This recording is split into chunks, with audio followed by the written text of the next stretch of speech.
गेल्या 3-4 वर्षापासून मधल्या काळात कोविड होता, निवडणुका झाल्या नव्हत्या आणि मतदानाची संधी मिळत नव्हती, कारण पालिका वगैरे निवडणुका तशाच राहिलेल्या होत्या.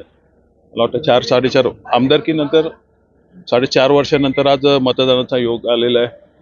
तसा मी बजावला तसाच अनेक अनेक ठिकाणी लोकांमध्ये उत्साह दिसतो मतदान बजावण्याचा, आणि मला वाटतं यावेळेस टक्केवारी वाढलेली दिसेल.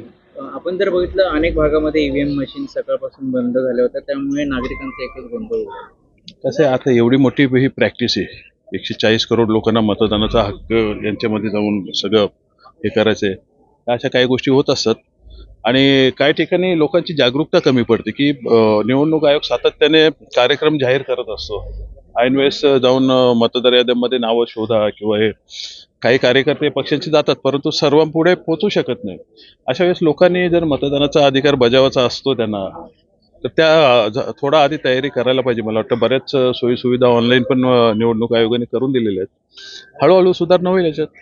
अनेक मतदारांची नावं वगळण्यात आलेली आहेत, त्यामध्ये बरेच नागरिक जे आहेत पुन्हा केंद्रावरनं परत रिटर्न जातात. हो, मी तेच बोललो ना की ह्या ज्या मतदार याद्या अपग्रेड करायचं काम असतो, डिलीट करायचं काम असतो, तो वारंवार सतत 12 महिने चालू असतो.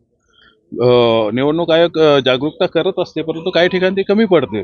लोकांचाही तेवढा अवेअरनेस नसतो बऱ्याचदा, की निवडणुका आल्या तर मग ते बाहेर पडून नावं चेक करतात. मला वाटतं अशा वेळेस लोक धडा घेतात आणि पुढच्या वेळेस नक्की त्यांचं नाव नोंदवून घेतात.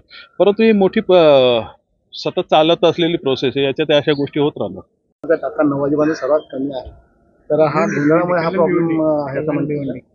मला वाटतं लोक उतरतील. 9 नंतर साधारण येतात लोक, एकदम सकाळी पण कोणी येत नाही.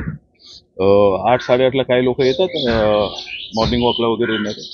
तर ते त्यानंतर मला वाटतं 12 नंतर टक्केवारी आल्यावर त्याच्यावर भाष्य केलेलं योग्य राहील. टक्का वाढेल यावेळेस.